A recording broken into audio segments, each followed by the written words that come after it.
guess we understand that the European Union is pretty much demonized by many parts of Europe, especially when it goes the wrong way.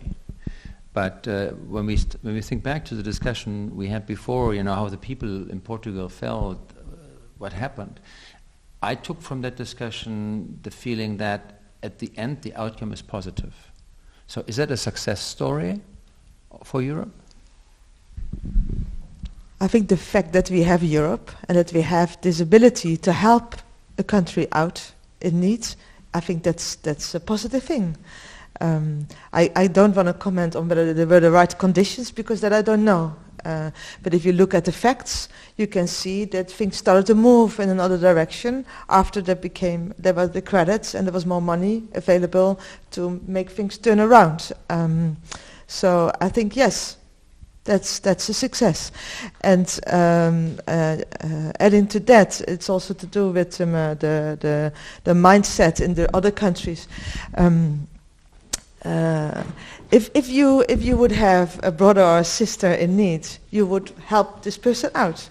But if this person would only work every day, say, I go home at 3 o'clock, and then, I don't have enough money, can you please help me? You would say, well, you actually should work a bit more. Maybe that actually also solves the problem. And I think a lot of the media, at least in the Netherlands, also gave the perception that in countries like Italy, Greece, also Portugal, that people have another way of living. And maybe this is not true. So this is also a thing that I don't know the answer to how to solve that, but we need to help each other out. And we need to give them conditions, but we also need to make sure that we get a fair picture of each other's way of living, way of doing things. Like, for example, the picture that was really highlighted very much in the media in the Netherlands is that in Italy, teachers have their pension after they turn 40. They go by pension, and the state just pays them for the rest of their lives. Everybody's like, well, I would love to have my pension at 40. So is this true or not? I don't know. And yes, you might wonder whether this is then... so this is why you get these comments like what Jeroen Dijsselbloem said. We have to somehow take care of that too. I mean, I would be interesting, Sorana. I mean, there's this what we just heard from Marlies. It's kind of like north-south. The north thinks we're working hard and paying all the money for those guys who sit in the sun in the south. Forgive me what I'm saying here. Coming from Romania, would you say that, looking left and right, up and north or south, do you share that view? Is that what you heard also in the media in Romania? And how does Romania, as a people of Romania, reflect on these type of assessments or, I don't know, categorizations? I think it's difficult to say, because on the one hand, as I mentioned before, the people in the north speak just on their own perspective and with their own mind, and they would have to have a couple of personal insights from the country to actually discuss, like see the situation with Portuguese eyes and see maybe some things did not happen because of they think that they don't work too hard or that they don't save money at the right time and such. But from a Romanian perspective, I think that the people might identify themselves with more of a Portuguese mentality, I would say. But at the same time, they would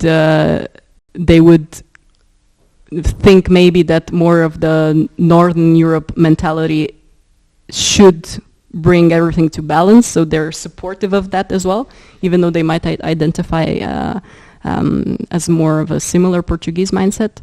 But again, it's difficult to say.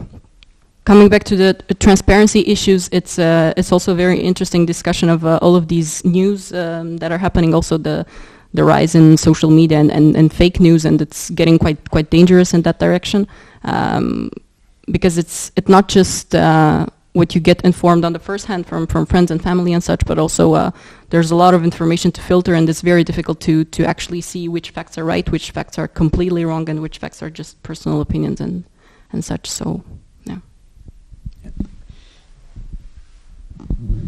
Your question on whether the whole crisis was at the end a success or not brought me back here, because I think success for me would be the wrong word. It's more like you have an accident and you have a bruise and you're bleeding and you are able to cure it and heal it, and you still have a scar at the end. Therefore, you wouldn't call it a success, but it probably made the European Union stronger. It's a bit like in a marriage. You have good times, you have bad times. At the end, the more crises you overcome together, the stronger the relationship gets. And I think this is what potentially happened with these kind of crises and the European Union. It can lead to a stronger European Union, which then triggered the next thought, and that is a stronger European Union actually counterproductive to a stronger world? When I think about the broader development, then it almost frightens me that we start looking into territories.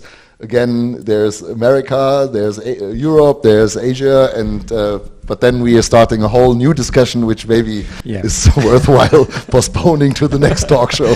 I'll leave it at that. Please introduce yourself. You're responding to your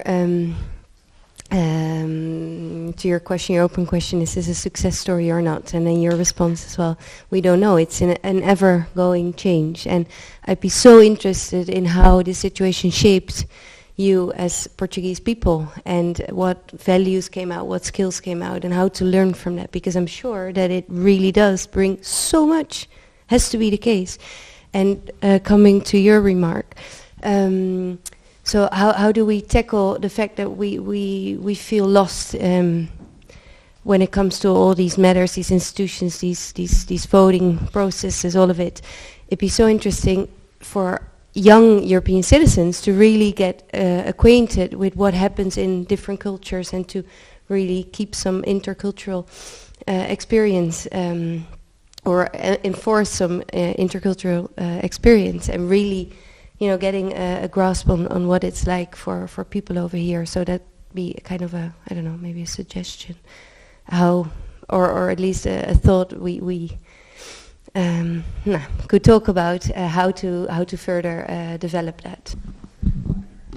Sure, the Portuguese perspective is one. The other is probably also the other nations, because this kind of it was a litmus test, or a testing of how far are we actually a union, or how far does the solidarity go? As long as everything is good, it's fine. But the moment the rubber hits the road, now then there are all of a sudden the Portuguese and the Greece and the pig countries, pigs. Portugal, Ireland, Spain. It was called pigs. And I mean, how disrespectful is that to call them the pigs countries? If I would summarize it for myself, then I've heard some things that were very personal, how you experience it, and it gave me a much better understanding what actually it means to go through these times of austerity measures, which sometimes sounds like we're a tough union, Germany's tough, austerity measures needs to be happening, but it actually means something very personal for people who actually have to suffer through it, get a page cut. As you said, there's a minimum wage, but the average wage is not much higher than that. So that tells us a little bit how life in Portugal was in that time. But I also think that the assessment seems to be it has a positive outcome. So there is a way out of it that gives momentum. I mean, we're sitting here in the business factory in an incubator. That for me also is maybe a symbol. And when we look around the city here, we seem to be in an environment that has a good opportunity to prosper. And there is definitely, when we look to the economic indicators, a way in the right direction. But then we also see that for Europe, it may be difficult to actually claim this as a success story, because stories are very important to make people believing in the same direction and believing in that they belong to each other. And so I think stories like that would be important, but we are not transparent enough. We don't know how the decisions are made. We don't know why the decisions are made.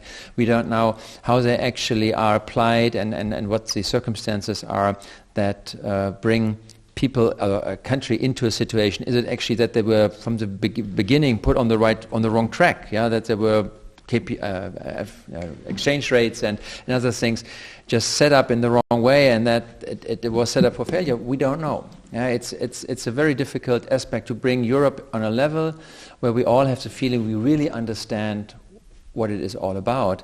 And I think the situation we are facing, especially these expressions, we heard from Disselblom, the quote, the pigs as a summary of the countries in trouble, the perception of North and South, even shared from your perspective, shows us that Europe is more separated these days than it probably has been through its development. There has been a time where Europe was, in my opinion, more unionized than it is today. And I think we do need success stories. And I hope that these type of discussions that we have here give us at least the impression that there has been achievements through the involvement of a European supranational activity. I don't want to say the European Union because that immediately puts a picture in everybody's head, the blue flag with the yellow stars and all the guys in Brussels. No, it's as a solidarity of the European nations that made it feasible to give the financial support to those states in need. And I think today we can say that it's heading in the right direction. Is it perfect? No, it isn't. Thank you very much for all your contributions, for everybody listening in, and I hope we haven't delayed the program too much. But again, we try to make the best out of your comments, make it valuable, bring it into some condensed message that we can send out, that we want to discuss about Europe, respectful, factual, and diverse. Thank you.